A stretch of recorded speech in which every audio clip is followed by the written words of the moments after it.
hard to move if we attach to the material world.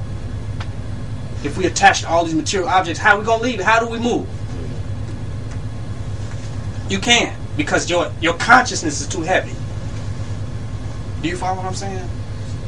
Because it's attached to all these material objects that you think are yours and that you think you own and that you think you need that make you up.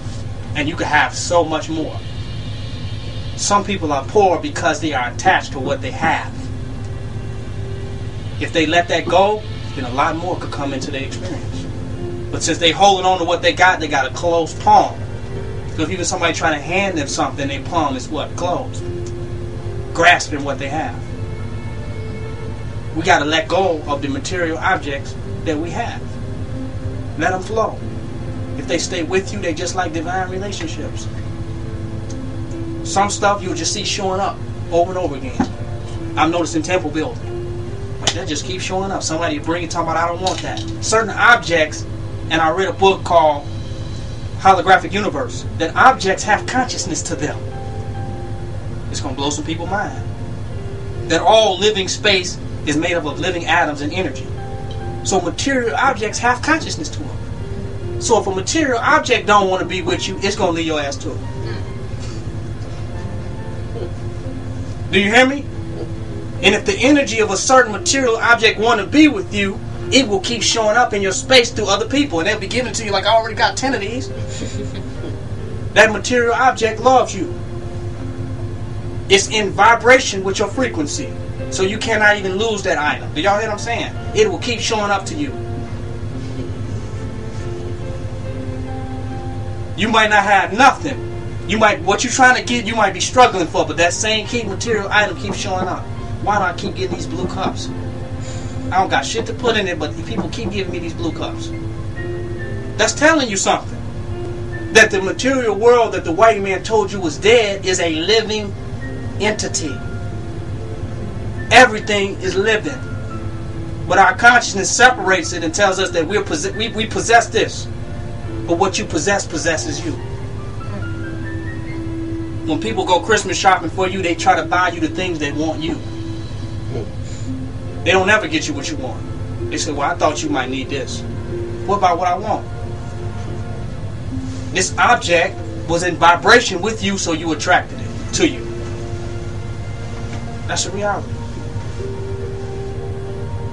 Now the scarf that I'm wearing, just to give you an example, I used to make these scarves and crochet them myself. I spent several times crocheting them. I thought I got away from these scarves. Do you hear what I'm saying? Somebody brought it and gave the same scarf back to me. It's a reality. You cannot get away from your own energy. You cannot lose it. Can no one take your energy away from you? Because it's your vibration. It's an extension of your own energy. This European has made us possessive of things. So we fight each other over material objects. We're worried about them. It's our own vibration.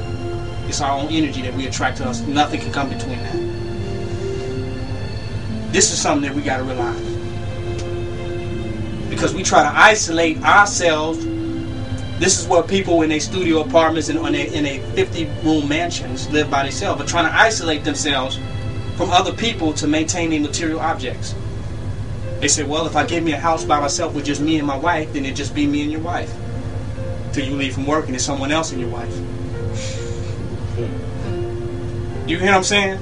So even these material objects that you try to create this isolated universe in an open universe, it doesn't stay that way. That don't even exist. The universe, that's not even the nature of the universe. Nothing is isolated. Everything is always in communication with every aspect of itself. And any thought that you have in your mind, that anybody have in their mind, they will attract it to them and they will manifest it. You cannot stop them, nor can you be stopped. Do you hear me? So you say, I got me a house by myself, just me and my wife, and you come home and the mailman, the shoes is at your door. You knew you had the top of the line security system, didn't you? You had 5 locks on the door and you gave her 3 cell phones. All them off. And the mailman's shoes is at your door. He's distributing an extra long package today. I gotta keep it real with y'all, man. Express. No one gonna do that. Special delivery. Yeah. Because consciousness attracts and creates. We physically cannot get in between vibration. We can only attract our consciousness. And what is not in line with our consciousness, we cannot cipher it. Period. Some of us deny our consciousness. So that's when we feel like we lost stuff that our vibration had already outgrown. Do you hear what I'm saying? When your vibration outgrows a certain material or circumstantial reality, then that reality begins to disintegrate. Whether that is a relationship or some type of material construct. But they teach us to be attached to anything. And we fight for things that are ours by divine right. So we waste energy. There's things and relationships that are connected to you by divine right. Y'all hear me? By divine right. It's yours. You are already connected with it.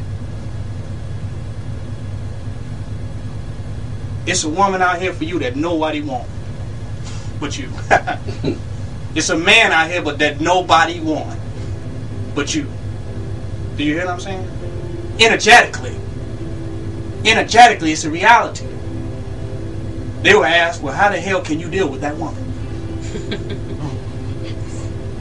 How the hell can you deal with that man? Nobody would even steal them from you. And try to talk you out of it. Do you hear what I'm saying? I'm just talking about energy. Because we don't want to deal with energy, we want to deal with the superficial construct of reality. So we fight over things. We worry unnecessarily. We add stress to our lives unnecessarily. When we should liberate our minds and free ourselves. And know what's in alignment with our frequency is what's in alignment with us. But if our frequency becomes distress and resistance, guess what? We attract a stressful and resistant relationship. If our energy is open, peaceful, clear, solid, confident, secure, what do we attract? A secure relationship. That's a fact. If we're in security, what do we draw? We create insecurity in others. This is reality. Nation building is the best place for us to work out these dilemmas. To send a vibration through our community. Now, I'm teaching now.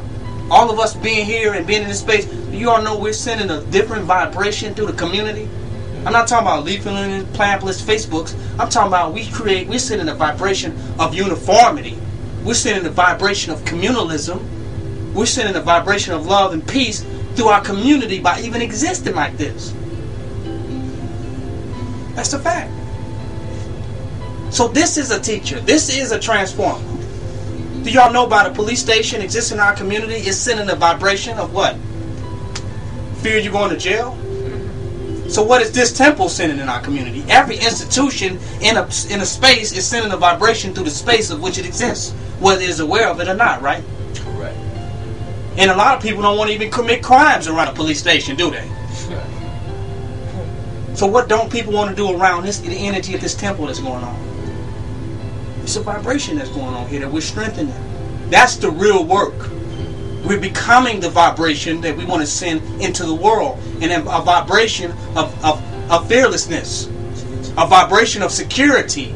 A vibration of community. A vibration of love amongst one another. A vibration of security against those who do our community harm. This is what we're projecting here in this space. And that is the challenge of people. That is the challenge of us here to do that. We're sending a vibration of what? Sharing. Among ourselves. We're sending a vibration of what? Cooperation. We're sending a vibration of healing. We're sending a vibration of self-empowerment into our community by just what we're doing here. This is sending out a vibration. If this was a crack house, this would be sending out a certain vibration, wouldn't it? That's right. The vibration of destruction. The vibration of disintegration. So now that more people are coming, this vibration is what? Getting stronger.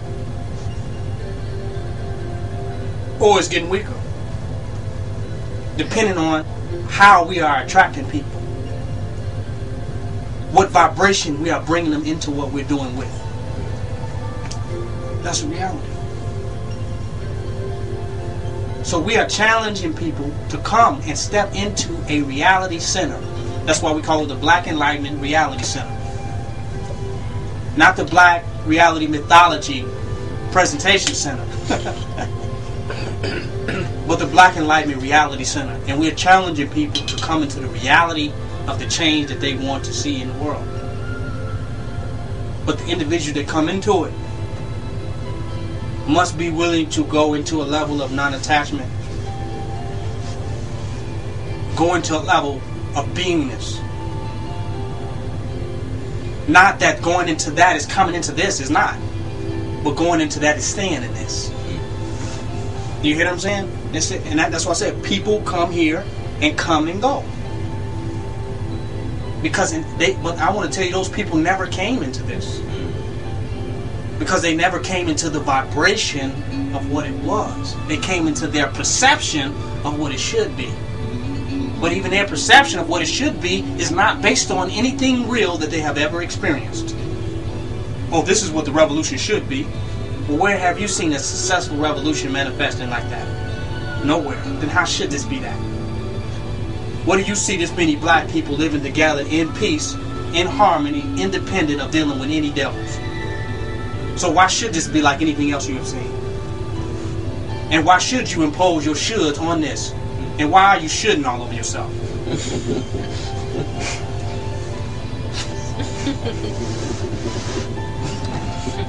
We should go out and do this, and we should do that, and we should do that. Quit shoulding over yourself, man. Learn how to be in what has manifested and expand that beingness. You follow what I'm saying? Because it's a beingness that y'all felt through the internet. That wasn't no show. That was a beingness. There's nobody that could talk for 5 hours without being. See, you can present for about 30 minutes, an hour, maybe even 2 hours. But once you get into that third hour, you're going to start being. Nigga, fuck y'all. Y'all ain't on shit. After 3 hours, you can't help but to be. And maybe in the 4th hour, you'll start cleaning it up. Well, I love y'all, though. You see what I'm saying? Y'all coming to something real. I didn't put edited lectures on the internet. I'll let y'all see the complete bipolarism and schizophrenia of King Noble. So y'all could decide whether y'all was going to be my healers or my killers. But that will have to be a personal decision. Do you follow what I'm saying? We have to be real. We have to be real. I don't want to sound deep, prolific. I don't. But if I do, that's great. One man will say I found prolific, and another man will say it sounds ignorant. That's all in the eyes of the perceiver. But at the end of the day, I want to know what I presented was real. Being liked by many will never create what you want. Creating what you want will create what you want. You feel what I'm saying? Did y'all hear me? Being liked by others will never create what you want. Having the courage to stand in and create what you want will create what you want. And people respect you and make a conscious decision whether they want to work with that or not. If they don't want to work with it, if you presented it real, they say, you know what, I'm not going to even waste your time. I love pork. Do you hear what I'm saying? Well, I'm going to be honest. I'm on the process of giving up pork. And I like what you all doing. I'm willing to work with y'all doing my process of giving up pork. You see what I'm saying? We'll get honesty. And honesty is better than control over others. Do y'all hear what I'm saying?